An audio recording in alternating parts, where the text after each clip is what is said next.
Buenas, la continuación al tema del límite en varias variables continúa con lo que se llama el álgebra de límite, que va a ser muy importante para utilizar un teorema que se llama el teorema de compresión.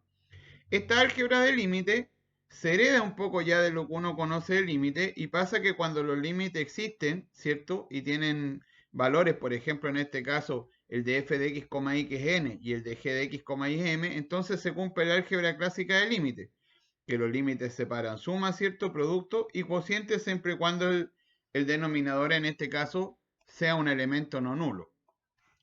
Ahora bien, en el caso de cuando el límite en valor absoluto es igual a cero, tiene una consecuencia sobre el límite, que el límite también es cero. Y eso básicamente porque en la parte de la demostración de la definición del límite, usted va a tener ahí que particularmente se va a cumplir, ¿cierto? Que f de x, y, ¿cierto? Menos en este caso que el límite que es cero, es menor que epsilon. Pero esto también usted lo puede reescribir solamente como f de x, y menos 0 menor que epsilon, ¿cierto? Acá falta el para todo x mayor que lo clásico que se cumple la definición del límite. Entonces con eso uno se puede pasar al límite de la función. Resultado muy interesante porque no olvidar, si en valor absoluto es cero, que muchas veces me va a dar comodidad para el cálculo del límite, entonces inmediatamente el de la función también es cero. Y otra de las cosas interesantes que se cumple es que en el caso que usted tiene una función cuyo límite es cero y la función particularmente es acotada, entonces el límite de esta función acotada por esta de límite cero también va a ser cero. Particularmente eso por ahí ya en clase anterior lo habíamos conversado cuando nosotros teníamos funciones del estilo, por ejemplo, 0, 0, x seno de 1 partido por y. Entonces, esta función es acotada, está acotada entre menos 1 y 1. Y esta tiene límite 0, por lo tanto el límite de toda esta es 0, a pesar que los límites iterados en ese caso particular solamente uno existe, ¿ya? Y ahí está el teorema de compresión. El teorema de compresión, ¿cierto? Dice que en el caso que usted tiene que la función, ¿cierto? Está entre medio de 2 y estas dos tienen ambas límites L, ¿cierto? Entonces el límite de la función también es L, el límite de la que nosotros estamos buscando. Entonces, ¿cómo uno utiliza esto en un problema? Observa ahí, ¿cierto? Que debemos calcular este límite, ¿cierto? Que particularmente al ojo, ¿cierto? Tiene un límite que es iterado ya es 0 y los dos son 0 en este caso. Y bueno, si usamos el teorema de compresión, lo usamos entonces sobre el valor absoluto, ¿cierto? Es decir, decimos x más x cuadrado y abajo nos queda el 1 más x cuadrado más y cuadrado. Ya teniendo el candidato que en este caso es 0, que usted lo puede descubrir por límites iterados. Entonces, ¿esto qué le va a quedar a usted? Le va a quedar ahí que esto va a ser menor o igual, ¿cierto? Y nosotros podemos sacar esto porque le está sumando un número positivo a 1.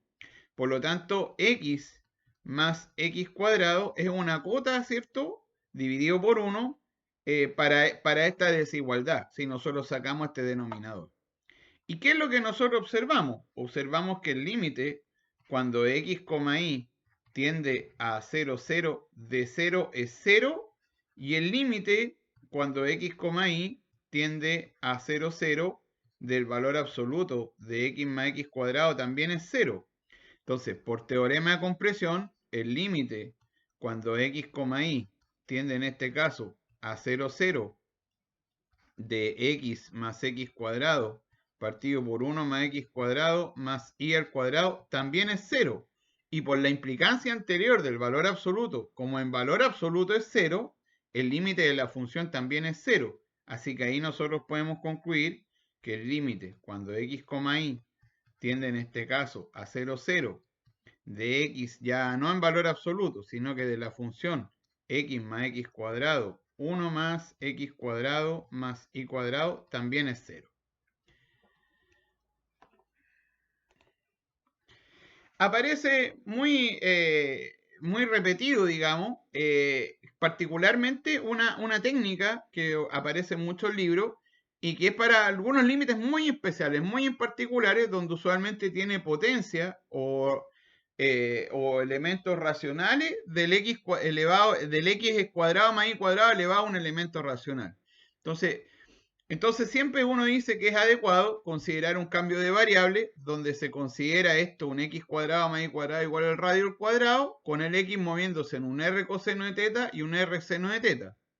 Ahora, ¿por qué? Porque finalmente si lo veo desde el plano XY, lo que uno está haciendo con esto es tomando un círculo, pero que visto en 3 dimensiones, la figura completa es un cilindro. Y ese cilindro uno lo está cerrando a medida que en este caso tiende el R tendiendo a 0, porque el R tendiendo a 0, por ejemplo, hace que el X y el Y tiendan a 0, 0 si es el límite que yo estoy buscando. Que ahí eso se refiere en la literatura usualmente, al 0, 0. Entonces uno cierra ese cilindro, por ende, uno lo que hace es ubicar dónde está el punto cuyo valor va a ser el límite de la función.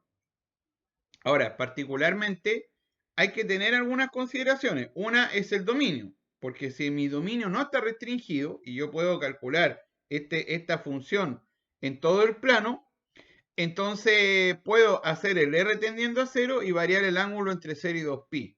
¿Ya?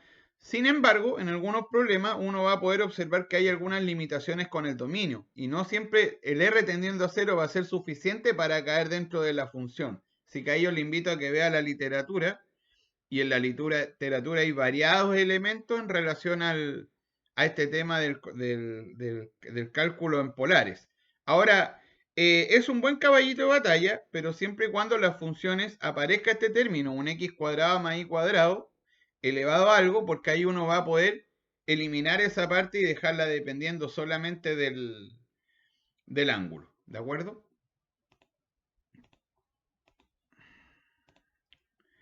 Bien, si tenemos acá un ejemplo, ¿cierto? Para conversar sobre lo que hemos visto hoy día, y particularmente, bueno, en este caso de este límite, uno debe partir por los límites laterales. Los límites laterales a usted le van a dar 0. Y además, si pasamos por el valor absoluto, le va a quedar en este caso menor o igual que x cuadrado por y dividido por x cuadrado más y cuadrado, y eso es menor o igual si, por ejemplo, nosotros sacamos el y cuadrado, que es un número positivo que yo le estoy sumando al x cuadrado, le va a quedar a usted x cuadrado por y dividido por x cuadrado, y eso es el valor absoluto de y. Observe que yo no puedo sacar los dos términos, porque si usted los saca y le da valores al x y pequeño, se va a dar cuenta que la desigualdad no se preserva. Entonces, ¿qué es lo que usted tiene? Usted tiene que el límite, cuando x, y tiende a 0, 0, de 0 tiene el valor de 0, y el límite, cuando x, y tiende a 0, 0 del valor absoluto de y, también es 0.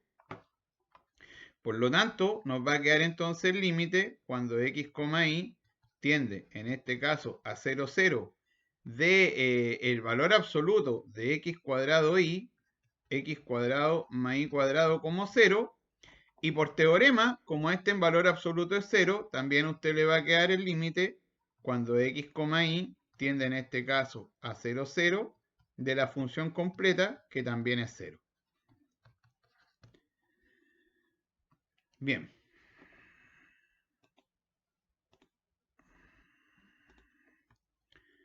Observe acá, ¿cierto? Nuevamente usted acá se pregunta sobre la continuidad de esta función. Observe que los límites laterales usted los hace aparte, ¿cierto? Ambos le van a dar 0, por lo tanto 0 va a ser un candidato, ¿ya? Y acá vamos a utilizar como aparece una potencia de el x cuadrado más y cuadrado sobre un dominio que está en todo el plano, vamos a utilizar este cambio en coordenadas polares. Es decir, vamos a utilizar el límite ahora cuando el r tiende a 0, y acá nos va a quedar 2r coseno de teta por r seno de teta.